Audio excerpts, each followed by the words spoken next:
Hello guys, my new blog video. আপনারা সবাই কেমন আছেন? আজকে আমি আপনাদের সামনে হাজির করতেছি। আমি কুরিয়ার সার্ভিস থেকে আম আনতে যাইতেছি। যাওয়ার সময় একটু ভিডিও করলাম চারিপাশে, যেহেতু যাইতেছি।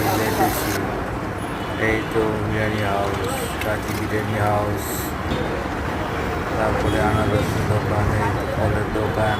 এই রাস্তা দিয়ে হাঁটে হাঁটে যাইতেছি।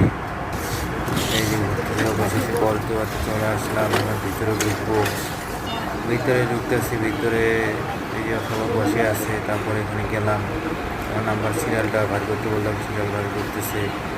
ওকে একটু ভিডিও করলাম যে আমারটা কোথায়। তখন বললো যে ভাই আছে এই যে আপনারটা। তখন গাড়িতে রিক্সা ভাড়া করলাম, রিক্সাতে ওরা উঠাই দিল। রিক্সাতে উঠাচ্ছি আর ভিডিও করতেছি। ভিডিও করার পরে রিক্সায় ওই অটোতে নিলাম, অটোতে উঠেলো। অটোতে নেওয়ার সময় চলে যাইতেছি অফিসের দিকে, যেটা হচ্ছে অফিসের আম। আসে খাঁচাগুলো বাই করে আমগুলো রেস্টে দিছি। এই যে আমগুলা, কি সুন্দর আম, আমগুলো রেস্টে দিলাম, গরম হয়ে গেছে। 2 দিন পরে আমগুলো আসছে, যেগুলো নষ্ট হয়ে গেছে আমগুলো। কি যে একটা অবস্থা! আপনার সবাই ভালো লাগলে লাইক কমেন্ট শেয়ার করে দিবেন।